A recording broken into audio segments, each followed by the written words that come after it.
कला एवं संस्कृति।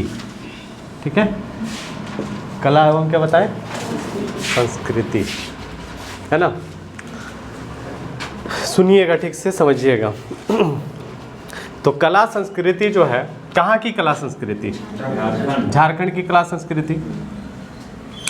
देखिए एग्ज़ाम में यदि मान लीजिए आपका 50 को यदि सवाल रहता है तो मिसलेनियस से सवाल लगभग आधा रहता है, जिसमें आपका कला संस्कृति है, करंट अफेयर्स से मिला जुला करके इस सबसे सवाल देता है। तो कला संस्कृति जो है ये बहुत इंपॉर्टेंट पार्ट है, कला और क्या, संस्कृति। तो जैसे झारखंड का पढ़ेंगे हम लोग, तो झारखंड की संस्कृति में बहुत भिन्नता पाई जाती है। पाई जाती है कि नहीं पाई जाती है?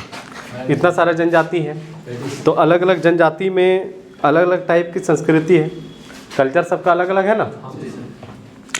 तो इसमें सबसे पहले जो कला संस्कृति हम लोग पढ़ेंगे, ध्यान दीजिएगा, तो इसमें सबसे पहले हम लोग डिस्कस करेंगे लोक नृत्य का। क्या पढ़ेंगे हम लोग? झारखंड का लोक नृत्य पढ़ेंगे। ठीक है, लोक नृत्य, झारखंड का क्या बताएं? लोक नृत्य। तो कला संस्कृति में सबसे पहले जो हम लोग पढ़ेंगे वो क्या पढ़ेंगे? लोक नृत्य पढ़ेंगे। ठीक है, देखिए तो झारखंड का बात हम लोग कर रहे हैं, तो झारखंड में याद रखिएगा सांस्कृतिक भिन्नता बहुत पाई जाती है, मतलब ये सांस्कृतिक भिन्नता से भरा हुआ प्रदेश है।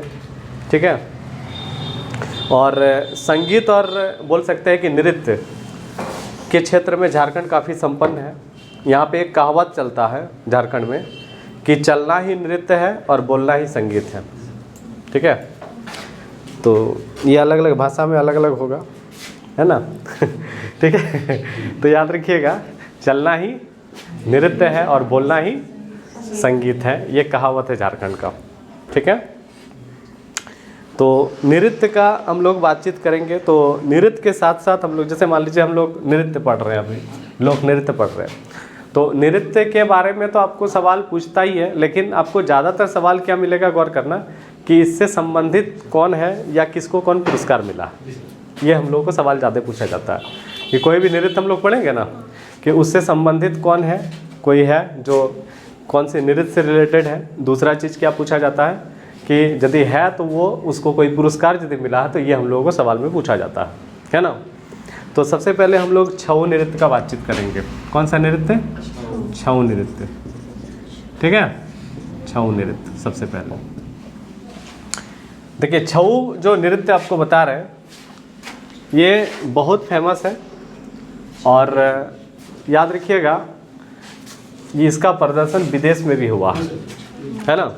छऊ नृत्य जो है इसका प्रदर्शन विदेश में भी हुआ है। तो सबसे पहले तो याद रखिएगा छऊ जो है ना, याद रखिएगा ये एक आपका पुरुष प्रधान नृत्य है, पुरुष प्रधान नृत्य है। ठीक है, छऊ मतलब छऊ नृत्य जो होता है इसमें नृत्य कौन करता है? तो पुरुष ही करता है, ये पुरुष प्रधान नृत्य है। समझ में आ गया? तो छऊ नृत्य का बातचीत हम लोग कर रहे हैं कि ये पुरुष प्रधान नृत्य है। इसमें आपका पौराणिक और ऐतिहासिक कथाओं का मंचन किया जाता है। इसमें पौराणिक और ऐतिहासिक कथाओं का मंचन किया जाता है ना। मतलब जो प्राचीन काल में जो युद्ध वगैरह होता है, युद्ध वगैरह होता था, पता चल रहा, तो वही सब चीज़ दिखाया जाता है ना। पौराणिक और ऐतिहासिक कथाओं का मंचन किया जाता है, और जनरली इसमें मुखौटा पहन करके ही नृत्य किया जाता है ना। मतलब आप लोगों को सवाल पूछेगा कि जो छऊ नृत्य है इसमें याद रखिएगा मुखौटा का प्रयोग होता है। ठीक है, लेकिन इसमें अलग अलग कैटेगरी है, किसी किसी में मुखौटा का प्रयोग नहीं भी होता है, लेकिन जब हम लोगों को छऊ नृत्य पूछेगा तो इसमें मुखौटा का प्रयोग, मुखौटा मत समझते हो उनके, मास्क है ना, तो मुखौटा का प्रयोग इसमें होता है। कौन से नृत्य बता रहे हैं? छऊ नृत्य। ठीक है, देखिए ये जो नृत्य बता रहे हैं, एक नाम आप लोगों को याद रखना है, ये आपका सुधेंदु नारायण सिंह। तो ये जो हम आपको बता रहे हैं ना, सुधेंदु नारायण सिंह, तो सुधेंदु नारायण सिंह जो है याद रखिएगा, इसके द्वारा इस नृत्य का सबसे पहले विदेश में प्रदर्शन हुआ है। तो विदेश में यूरोप में हुआ था। तो सुधेंदु नारायण सिंह जो बता रहे हैं इस नृत्य का प्रदर्शन इसके द्वारा विदेश में हुआ था। तो 1938 में हुआ था। कब हुआ था? 1938 में हुआ था। मतलब आपको पूछा जाएगा ना कि छऊ जो नृत्य हम आप लोगों को बता रहे हैं, याद रखिएगा इसका प्रदर्शन जो है विदेश में भी हुआ और किसके द्वारा किया गया था, किसके जरिए हुआ? तो सुधेंदु नारायण सिंह के द्वारा हुआ। कब हुआ था? 1938 में हुआ था। ठीक है, कब हुआ था? 1938 में हुआ था, है ना। जितना पढ़ते पढ़ते याद रहेगा वो याद हो जाएगा। मतलब समझने की कोशिश करना है कैसे होता है, माइंड में तुरंत रिवाइंड कर लेना। छऊ के झारखंड का प्रमुख नृत्य? हाँ, नृत्य है झारखंड का। तो इसमें याद रखिएगा बड़ा ही इंपॉर्टेंट है। छऊ जो बता रहे हैं ना, इसमें बोल रहा है कि इस नृत्य के लिए प्रशिक्षक की उपस्थिति अनिवार्य है। मतलब ट्रेनर होना ही चाहिए। छऊ नृत्य में प्रशिक्षक की उपस्थिति अनिवार्य है। तो ये अलग अलग इसका शैली होता है, जिसमें सरायकेला एक शैली है। सरायकेला छऊ जो बोलते हैं वो ज़्यादा प्रसिद्ध है झारखंड में, सरायकेला से। तो हम अब अलग अलग शैली आप लोगों को लिखवा देंगे। अभी हम घबराइएगा नहीं, अब लिखवा देंगे हम, है ना।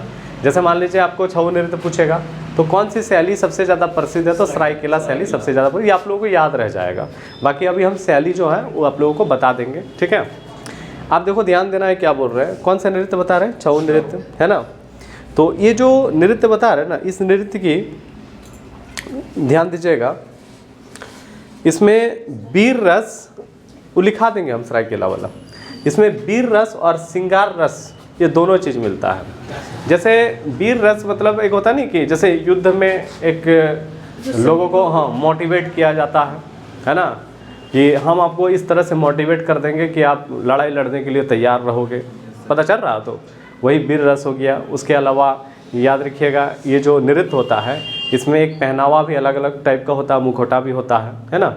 मतलब आपको सवाल पूछेगा कि इसमें वीर रस भी होता है और श्रृंगार रस भी होता है ना। देखिए यहाँ पे एक बड़ा ही इम्पोर्टेंट सवाल है कि छऊ नृत्य जो है ना, इसका प्रदर्शन जो है राष्ट्रपिता महात्मा गांधी के समक्ष, मतलब राष्ट्रपिता महात्मा गांधी के समक्ष 1941 में इसको प्रस्तुत किया गया था। एक लाइन इसको आप लोग लिख लीजिएगा, लिखिए ना। गांधी जी के समक्ष, गांधी जी के समक्ष 1941 में इसे प्रस्तुत किया गया था। गांधी जी के समक्ष है, इसको 1941 में प्रस्तुत किया गया था। किसके समक्ष? गांधी जी के समक्ष 1941 में प्रस्तुत किया गया था। कौन सा नृत्य बता रहे हैं? छऊ नृत्य बता रहे हैं। ठीक है, किसके समक्ष? गांधी जी के समक्ष, है ना। तो छऊ नृत्य में याद ये रखना है कि एक झारखंड का प्रमुख लोक नृत्य है। ये इसका आयोजन विदेश में भी हुआ है और विदेश में लेके जाने का श्रेय किसको जाता है? तो सुधेंदु नारायण सिंह को जाता है। सुधेंदु नारायण सिंह को जाता है, याद रह जाएगा। अब देखिए छऊ नृत्य की शैली का बातचीत हम लोग करते हैं, तो कौन कौन शैली इसमें प्रचलित है। ठीक है, ध्यान से सुनिएगा, समझ में आ जाएगा। झारखंड तो निर्माण नहीं हुआ था, तो इस मतलब नृत्य पहले से ही था? हाँ, पहले से ही चल रहा था ये, इस एरिया में चलता था। मतलब निर्माण नहीं हुआ लेकिन इस एरिया में चलता था ये, है ना।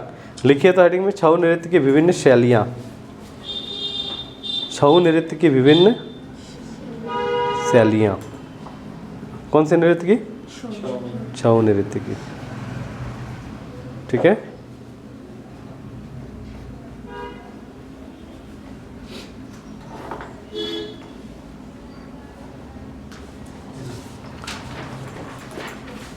ठीक है। तो छऊ नृत्य की जो शैलियाँ हैं, तो सबसे पहले नंबर 1 एक लिखिए,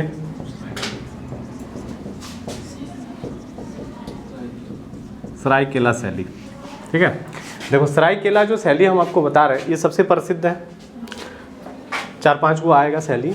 ठीक है, तो सरायकेला शैली जो बता रहे हैं हम आप लोगों को, ये सबसे प्रसिद्ध है सरायकेला शैली। ठीक है, और इसमें आपको याद रखना है कि सरायकेला शैली जो है ना, इसमें मुखौटा का प्रयोग होता है। ठीक है, मुखौटा का प्रयोग इसमें होता है। कौन सी शैली बता रहे हैं? सरायकेला शैली, मुखौटा का प्रयोग होता है। ठीक है, बस यही आपको, बाकी नृत्य तो वही है ना। सिर्फ आपको याद रखना है कि इसमें मुखौटा का प्रयोग होता है। उसी तरह याद रखिएगा जैसे सरायकेला है, एक आएगा आपका खरसावां शैली। कौन सी शैली? इसमें याद रखिएगा मुखौटा का प्रयोग नहीं होता है। खरसावां शैली में मुखौटा का प्रयोग नहीं होता है ना। तो मुखौटा का प्रयोग यदि नहीं होता है तो फिर क्या होता है, ऐसे ही तो नृत्य नहीं करेगा। तो ये लोग अपना चेहरा में और बॉडी में रंग लगा लेता है, कलर कर लेता है। बात समझ में आ रहा? तो याद रखिएगा खरसावां जो शैली हम आपको बताएं, इसमें मुखौटा का प्रयोग नहीं होता, लेकिन इसमें क्या करता है, कलर लगा लेता है, चेहरा में बॉडी में रंग कर लेता है। समझ गए? तो एक सरायकेला शैली हो गया, एक हो गया क्या, खरसावां शैली। तो ये जो सरायकेला शैली सबसे प्रसिद्ध हम पहले ही बता दिए आप लोगों को, ठीक। उसी तरह एक आता है आपका मानभूम शैली, तीसरा नंबर।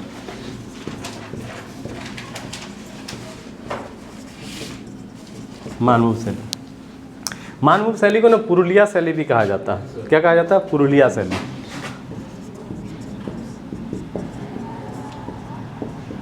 इसी को हम लोग क्या बोलते हैं? पुरुलिया शैली।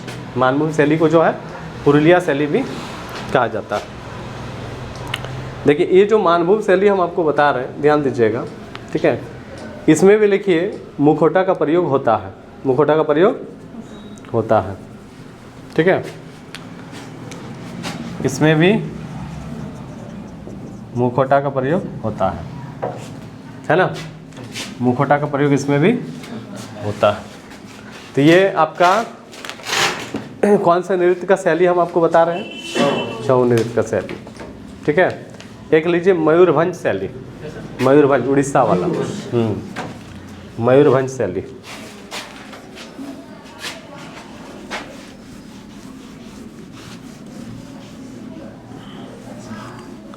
कौन सा शैली बताएं? मयूरभंज शैली। देखो मयूरभंज शैली जो बता रहे हैं ना, इसमें भी मुखौटा का प्रयोग नहीं होता है।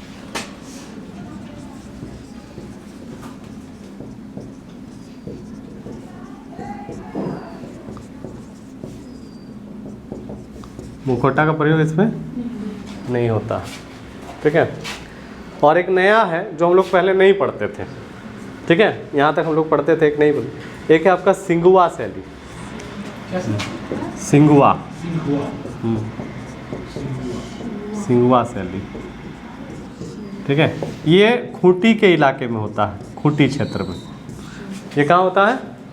खूंटी क्षेत्र में होता है सिंगुआ शैली। तो खूंटी जिले में याद रखिएगा एक गांव है आपका, संगरो बोलते हैं उसको, संगरो गांव में होता है ना। सिंगुआ शैली कहाँ होता है? खूंटी के क्षेत्र में होता है, संगरो गांव में होता है ना। और याद रखिएगा इसमें भी मुखौटा जो होता है ना, इसमें भी मुखौटा जो होता है इसका प्रयोग नहीं होता है, मुखौटा का प्रयोग नहीं होता है। समझ गए? ठीक है। और इस नृत्य का जो नर्तक है अपने आप को सिंधु घाटी से जोड़ता है। मतलब ये जो सिंधुआ शैली है अपने आप को किससे जोड़ता है? ये लोग सिंधु घाटी से जोड़ता है अपने आप को। पता चल रहा किससे जोड़ता है? सिंधु घाटी से जोड़ता है। समझा रहे प्रमोद? अपने आप को किससे जोड़ता है? सिंधु घाटी से जोड़ता है। हाँ, अपने आप को किससे जोड़ता है? सिंधु घाटी से जोड़ता है। लिख लिए? मतलब सर स्पेशली जो खूंटी वाला डांसर या पूरा जो छौ नृत्य? ना, खूंटी वाला सिर्फ आपका सिंधु घाटी से जुड़ा हुआ है। कहाँ से जुड़ा हुआ है? सिंधु घाटी से। ठीक। अब यहाँ पे एक सवाल हम लोगों को पूछा जाएगा कि कौन सा छऊ नृत्य का नर्तक है जिसको पद्मश्री पुरस्कार मिला है ना। छऊ नृत्य का तो एक तो सबसे पहले तो जिसने इसको विदेश में फैलाया है उसको तो सबसे पहले मिलना चाहिए ना। जिसने इसको विदेश में फैलाया है उसको सबसे पहले मिलना चाहिए। तो पद्मश्री पुरस्कार से सम्मानित याद रखिएगा छऊ नृत्य का जो आपका नर्तक है तो सबसे पहले आपका किसको मिला है? तो एक लाइन लिख लीजिए आप लोग, लिखिए सुधेंदु नारायण सिंह।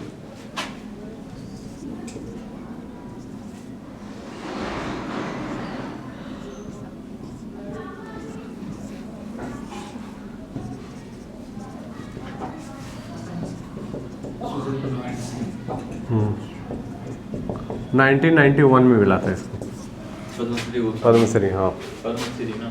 पद्मश्री। उसके बाद एक मिला था केदारनाथ साहू। केदारनाथ साहू। केदारनाथ साहू जो इसको 2005 में मिला था। 2000 कितना बताएं? 5 में। ठीक है। एक लिखिए श्याम चरण पति।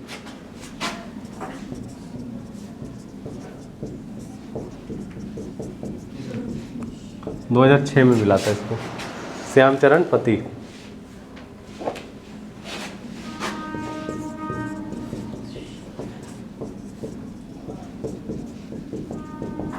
मंगला प्रसाद मोहंती 2008 में। 2008 में मंगला प्रसाद मोहंती कब मिला? 2008 में। एक लिखिए मकर ध्वज दरोगा।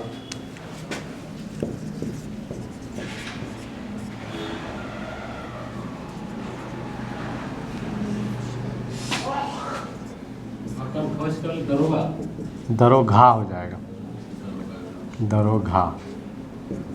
इसको 2011 में मिला। ठीक है। और एगो लिखिए आपका पंडित गोपाल प्रसाद दुबे। –